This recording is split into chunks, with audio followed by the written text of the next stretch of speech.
Assalamu alaikum warahmatullahi wabarakatuhu. Life is journey from Allah to Allah. இன்னைக்கு நம்ம வீடியோவில் சுருமாவை பற்றி பார்க்க போகிறோம்.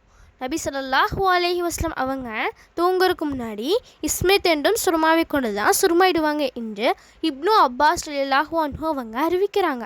அது மட்டுமல்ல, அந்த சுருமாவை நம்ம இடும்போது நம்ம கண்களில் எவ்வளவு நன்மைகள் உங்களுக்கு தெரியுமா? இஸ்மித் என்றும் சுருமாவை கொண்டு சுருமா இடுங்கள், ஏனெனில் நிச்சயமாக அது பார்வையை கூர்மையாக்கும், இன்னும் இமயமுடிகளை வளர செய்யும் என்று நபி ஸல்லல்லாஹு அலைஹி வஸல்லம் அவங்க சொன்னாங்க. நபி ஸல்லல்லாஹு அலைஹி வஸல்லம் அவங்க வலது பக்கத்துலேருந்து ஆரம்பம் செய்வாங்க. அது அவங்க ரொம்ப பிரியப்படுவர்களாக இருந்தாங்க என்று ஆயிஷா ரலியல்லாஹு அன்ஹா அவங்க அறிவிக்கிறாங்க. நபி ஸல்லல்லாஹு அலைஹி வஸல்லம் அவங்க ஒற்றைப்படையாக தான் சுருமா இடுவாங்க.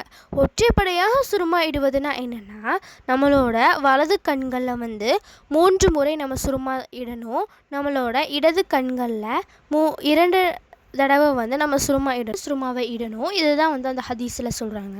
நம்ம இந்த ஹதீஸ்லேருந்து என்ன தெரிஞ்சுக்கிறோம்?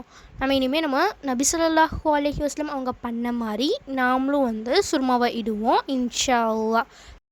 அஸ்ஸலாமு அலைக்கும் வரஹ்மத்துல்லாஹி வபரகாத்துஹு.